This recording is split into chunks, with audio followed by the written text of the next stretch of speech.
നാടൻ ലഹരിയുടെ കാണാപ്പുറങ്ങൾ തേടി ദേശീയ സർവേ 20 ലക്ഷം പേർ നിരീക്ഷണത്തിൽ. രാജ്യത്തെ ലഹരി ഉപയോഗത്തിന്റെ മാറുന്ന മുഖങ്ങൾ തേടിയുള്ള കേന്ദ്ര സർക്കാരിന്റെ പുതിയ നാഷണൽ ഡ്രഗ് യൂസ് സർവേ ആരംഭിച്ചു. 2026 വരെ നീളുന്ന ഈ ബൃഹത്തായ പഠനത്തിൽ ഏകദേശം 20 ലക്ഷത്തോളം ആളുകളെ ഉൾപ്പെടുത്തും.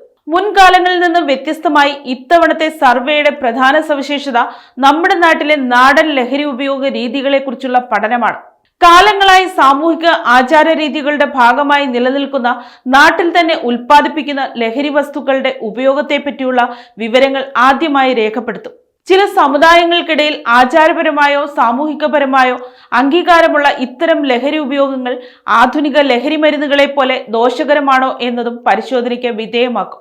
മദ്യം, കഞ്ചാവ്, കറുപ്പ് തുടങ്ങിയവയുടെ പരമ്പരാഗത ഉപയോഗ രീതികൾ നൂറ്റാണ്ടുകളായി നിലനിൽക്കുന്നുണ്ടെങ്കിലും ഇവ എത്രത്തോളം അടിമത്തത്തിലേക്ക് നയിക്കുന്നുവെന്ന കാര്യത്തിൽ വ്യക്തത വരുത്തേണ്ടതുണ്ടെന്ന് ഉദ്യോഗസ്ഥർ ചൂണ്ടിക്കാട്ടി. കേന്ദ്ര സാമൂഹിക മന്ത്രാലയത്തിന്റെ ധനസഹായത്തോടെ എയിംസിലെ നാഷണൽ ഡ്രഗ് ഡിപ്പെൻഡൻസ് ട്രീറ്റ്മെന്റ് സെന്ററിലാണ് പഠനത്തിന് നേതൃത്വം നൽകുന്നത്.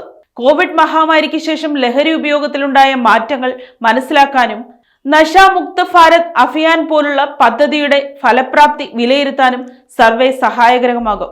പഠന റിപ്പോർട്ട് 2027ഓടെ പുറത്തുവിടുമെന്നാണ് പ്രതീക്ഷ. News desk, Kottarakkara media.